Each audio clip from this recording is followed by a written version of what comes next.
Pues el dibujo pues creo que es la forma de expresión más inmediata, ¿no? Dibujas cuando eres niño, te ponen una hoja y dibujas, entonces me lo quedé desde que era chiquita, era la cosa que más hacía.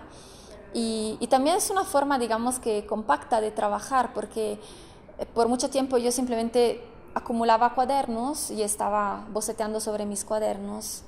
Y también es fácil de transportar, entonces en este viaje hasta México, pues yo pude seguir dibujando de esta forma, ¿no? Trabajando de esta forma. Y la escultura es un derivado de lo que era mi trabajo, mi profesión antecedente, y como me fui especializando en efectos especiales, pues mucho se fue trabajando tridimensionalmente, la figura, la anatomía. En parte es un conjunto de uso de materiales que siempre me ha llamado la atención. De hecho, mi primer acercamiento al mundo del cine fue únicamente por los materiales. Me encantan los materiales, siempre he querido conocer la química de los materiales, saber el funcionamiento, digamos, la manera de funcionar, si espuman, si son chiclosos, la consistencia. Es así como soy muy táctil yo como persona. Y obviamente se me hizo fácil transportar todo el conocimiento que tenía de la profesión a mi trayectoria personal. El estilo que recurre en mi obra no es una elección, digamos, consciente, en el sentido que no me puse a analizar otros estilos para luego escoger esto. Simplemente es el resultado de un conjunto de estímulos, de gustos personales, de lo que yo quiero transmitir como mensaje a través de mi trabajo. Y realmente sí, creo que es más un resultado, más que una causa. Parece que muchos de los trabajos, sobre todo los más viejos, sean mutilados de alguna forma. Pero me gusta pensar que se trata de una optimización de la anatomía, en el sentido que, por ejemplo, la pieza que tengo enfrente en este momento, que se llama Diego, carece de un brazo por completo y parte de las piernas.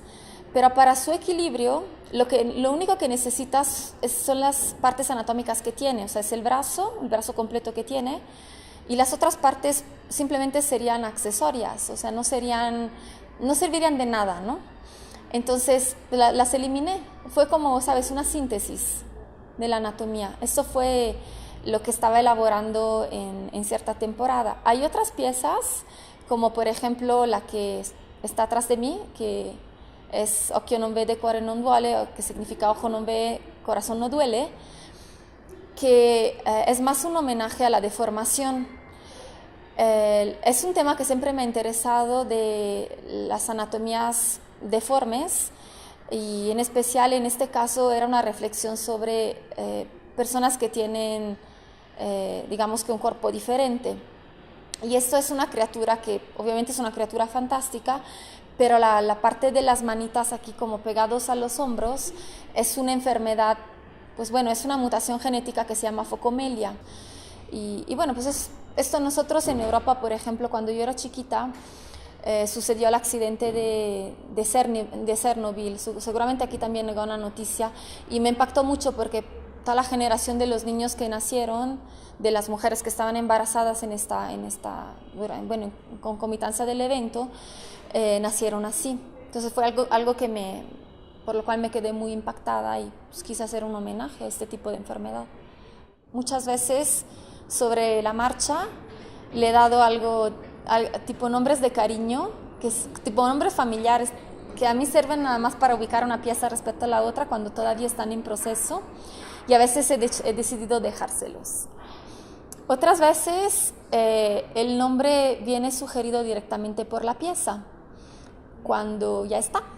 Entonces se le pregunta a la pieza cómo se llama y la pieza responde. Y otras veces es un proceso más racional. Por ejemplo, las piezas, estas cabezas y también los cuadros, que son de una colección que se llamó Identità Transitorie, fue un método de escoger el título. Esta serie son puros retratos de italianos, una serie que realicé el año pasado, con la finalidad de ir buscando mis propias raíces, entonces buscando gente que como yo estaba viviendo en México desde poco tiempo, de mucho tiempo, y de irle haciendo preguntas acerca de su acoplarse aquí en México, cómo se habían encontrado, por qué razones habían venido, una serie de preguntas como para buscar si había afinidades con mi historia o divergencias. Y la última pregunta que hacía a finales de cada entrevista era cuál era el valor más importante por cada persona. Entonces me fueron contestando la amistad, el amor, la honestidad, el respeto. Esto fue el título. Yo ya sabía, antes de crear la obra, que el título lo iba a escoger la persona, sin saber que ellos mismos estaban escogiendo el título. Creo que constantemente estamos influenciados por todo lo que vemos, que oímos, pues que la gente dice. Estamos llenos de estímulos, sobre todo visuales, en esta época.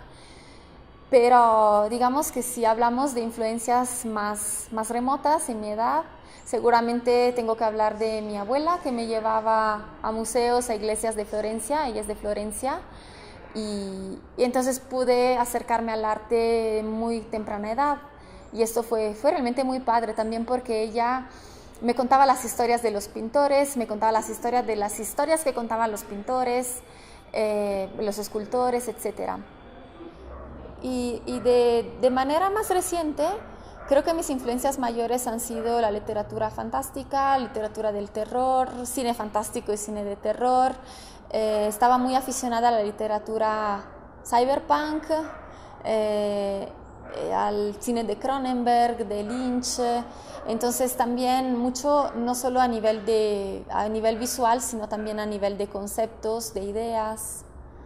Yo creo que sí, todavía siguen siendo mis mayores influencias.